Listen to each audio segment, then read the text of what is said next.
I want to begin with something that Gabor Maté observed across 50 years of sitting with human beings at every stage of their lives. Something that runs directly against what most of us have been taught to expect. The best chapters never announce themselves the way we anticipate. We have been culturally trained to watch for the arrival of something good through external signals. The new opportunity that appears from outside. The dramatic change in circumstance that everyone around us can immediately see and confirm. The moment when life visibly, unmistakably improves in ways that require no interpretation. And because we are watching for that kind of signal, we frequently miss the actual signs that something significant is beginning. Because the actual signs are quieter, interior, often on the surface, almost indistinguishable from difficulty. Gabor Maté documented this pattern with remarkable consistency. The people who were genuinely standing on the threshold of the most significant and most sustaining period of their lives were very often, at that exact moment, experiencing something that looked from the outside like confusion, restlessness, or even decline. And the people who mistook surface comfort for genuine flourishing were sometimes at that same moment moving quietly further away from the life that would have actually sustained them. He understood why this happens. The best chapter of a life, the one organized around genuine authenticity, genuine connection, genuine alignment between the interior self and the outer life, cannot begin while the previous chapter, built on adaptation and performance and the careful management of the authentic self, is still fully intact. Something has to loosen its grip first, and that loosening, before the new chapter becomes visible, very often looks like the opposite of progress. Today I want to give you the 7 signs that Gabor Maté identified across decades of clinical observation as the genuine markers of this threshold. Not the external signs the culture trained you to look for, the interior ones. The ones that reliably indicate you're closer to the most significant period of your life than you may currently believe. If you sense, even faintly, that you might already be standing inside this threshold, if something in your current experience has felt disorienting in a way you're beginning to suspect is not decline, but genuine transition, drop 520 in the comments right now. 520. The frequency of genuine arrival beginning to take its actual shape. When you type 520, you are saying, I am ready to recognize what may already be happening to me. Type 520 and let us walk through the 7 signs together. The first sign: things that used to satisfy you no longer do, and you have stopped pretending otherwise. Gabor Maté observed this as one of the most reliable early indicators of genuine transition.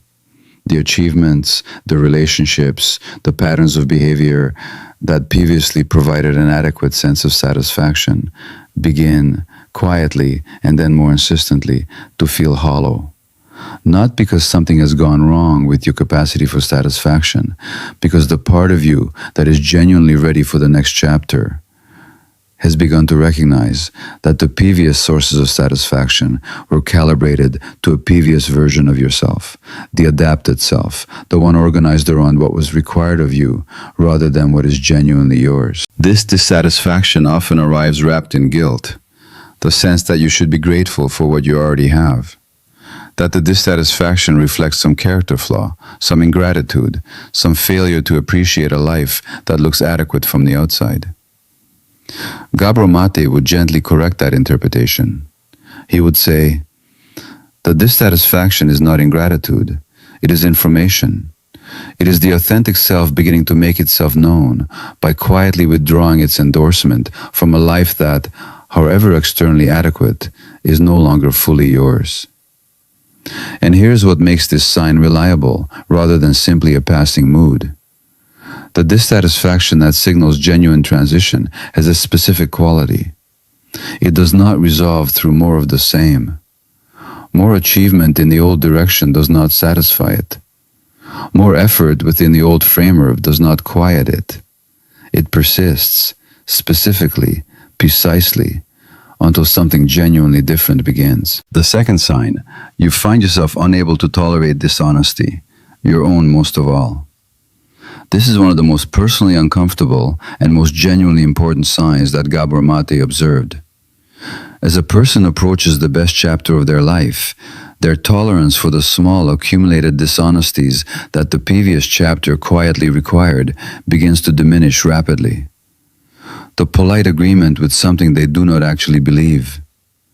The performance of enthusiasm they do not actually feel.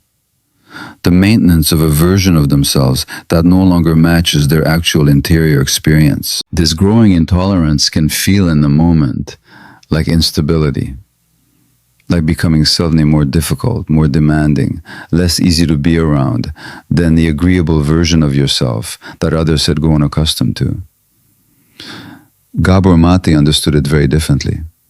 He understood it as the authentic self's increasing inability to remain quiet, as the specific exhaustion of maintaining a performance finally becoming greater than the discomfort of setting it down. The third sign, your relationships are beginning to sort themselves without you forcing the sorting. Gabor Maté observed this with particular consistency across the people he worked with. As a person moves toward genuine authenticity, their relational life begins to reorganize itself. Not through dramatic confrontation or a deliberate ending of connections, though sometimes that does occur. More often through a quieter and more natural process. Certain relationships, built on a previous version of the self, begin to feel increasingly effortful to maintain. Not because anything went wrong, but because the common ground that sustained them was the performance, and the performance is becoming less available to give.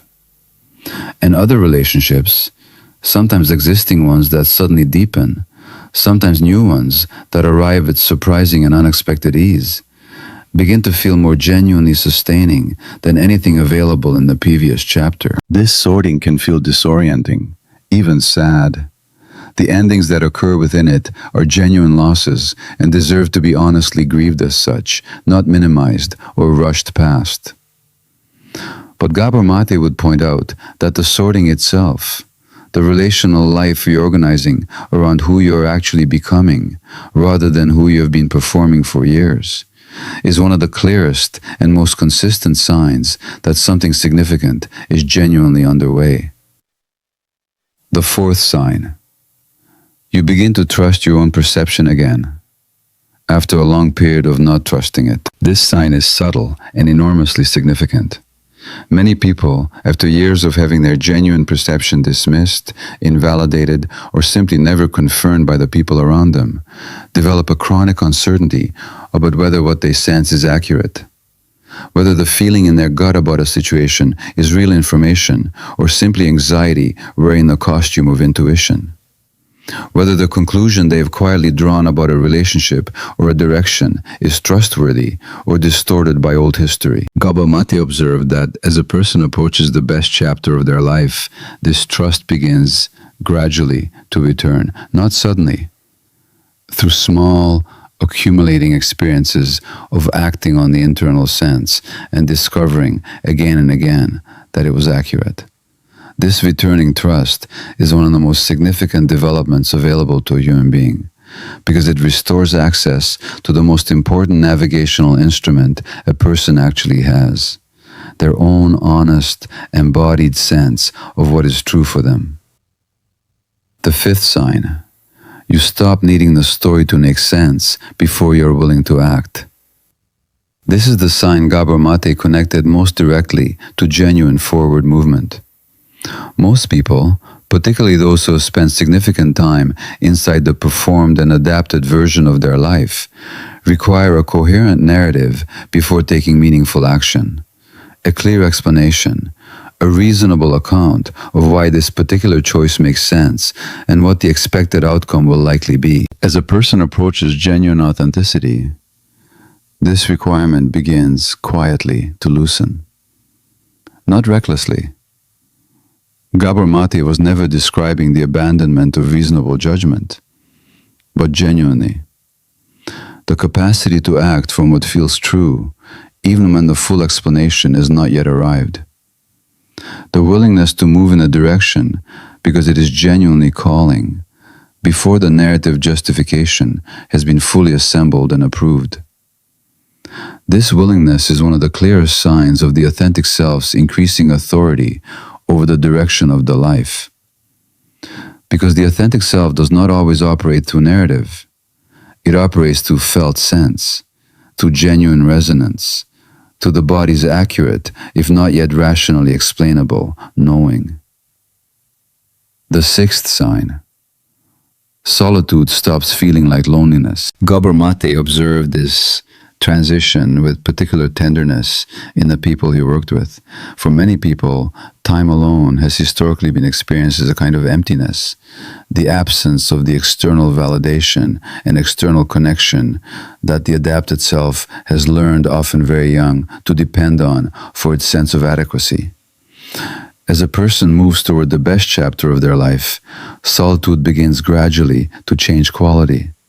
It becomes increasingly a genuine resource rather than a void to be filled, a space in which the authentic self can finally be present to itself without the constant management that company so often requires. This shift is significant because it indicates that the relationship with the self, the most fundamental relationship any person has become genuinely sustaining rather than something to be perpetually escaped through external engagement. And a person who can be genuinely at home in their own solitude brings something entirely different into their relationships than a person who requires those relationships simply to escape the discomfort of being alone with themselves. The seventh sign, and this is the one Gabor Maté returned to as the most significant of all. You begin to feel grief and gratitude simultaneously for the same things. This is the most sophisticated and the most genuinely mature sign of approaching transformation. As a person integrates their history, rather than either rejecting it entirely or remaining unconsciously controlled by it, they develop the capacity to hold a complexity that the earlier, more defended versions of themselves simply could not hold. They can grieve what the difficult chapters of their life cost them, while genuinely appreciating what those same chapters made available. They can mourn the version of themselves that was required to adapt, while genuinely honoring the resilience and capacity that very adaptation produced. Gabor Maté understood this simultaneous holding of grief and gratitude as one of the most reliable indicators of genuine psychological maturity available to a human being, because it requires a self that is no longer organized around a single, simple narrative. Either everything was terrible or everything happened for a reason, but is instead capable of the genuinely complex, genuinely honest, genuinely integrated relationship with one's own history that the best chapter of a life is actually built upon. Now, I want to say something about what these 7 signs add up to, because individually they might seem disconnected. Dissatisfaction here, intolerance for dishonesty there, the quiet sorting of relationships, the slow return of trust, the willingness to act without a full explanation, the changed relationship with solitude, the simultaneous grief and gratitude. What they add up to, Gabor Maté would say, is the authentic self becoming more available than it has been in a very long time. Each sign is a specific manifestation of the same underlying movement. The gradual, often uncomfortable, genuine and significant process of the adapted self stepping quietly back and the genuine self stepping just as quietly forward. And the best chapter of your life, when it arrives in whatever specific shape it eventually takes for your specific circumstances, will not be defined primarily by external markers of success, though those may well accompany it. It will be defined by the steady presence of these 7 qualities, sustained and deepened over time, by a life organized around genuine satisfaction rather than performed adequacy, by relationships built on honesty rather than careful management, by trust in your own perception, by the capacity to act from genuine resonance rather than from complete certainty, by a solitude that nourishes you rather than depleting you, by the mature, integrated capacity to hold grief and gratitude together without needing either one to cancel out the other. That chapter is not arriving from outside, the way the title of this video might have first suggested to you. It has been developing quietly in you through whatever specific difficulty has brought you to this exact moment of recognition. And the 7 signs you have just heard are not predictions of something that might happen someday far in the future. They are, for many of you watching this right now, an accurate description of something that is already genuinely underway. I want to say one more thing before we close.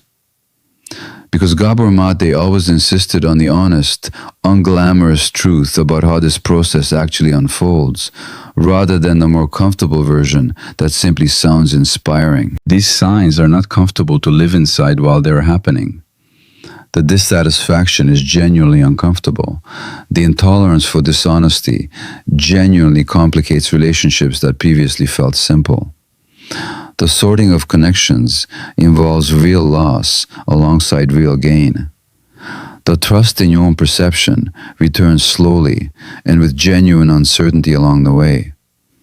The willingness to act without the full story carries real risk. The solitude, before it becomes nourishing, often passes through a difficult period of genuine loneliness. And the simultaneous grief and gratitude is by definition never simply comfortable. It is complex, and it asks something genuine of you. But Gabor Maté was equally insistent on the other half of the truth, that this discomfort is not a sign that something has gone wrong. It is very often the most reliable evidence available that something has finally begun to go right. That the authentic self, patient, persistent, and never actually destroyed by whatever adaptation was required of it, is finally being given room to breathe. And the privilege of a lifetime, the one Gabor Maté pointed toward across 50 years of bearing honest witness to human transformation in every book and every lecture and every hour spent with another person at the full depth of their unguarded experience. The privilege of a lifetime is to become who you truly are. That becoming is not waiting somewhere out ahead of you for some future permission to finally arrive. For many of you watching this right now, it has already quietly begun.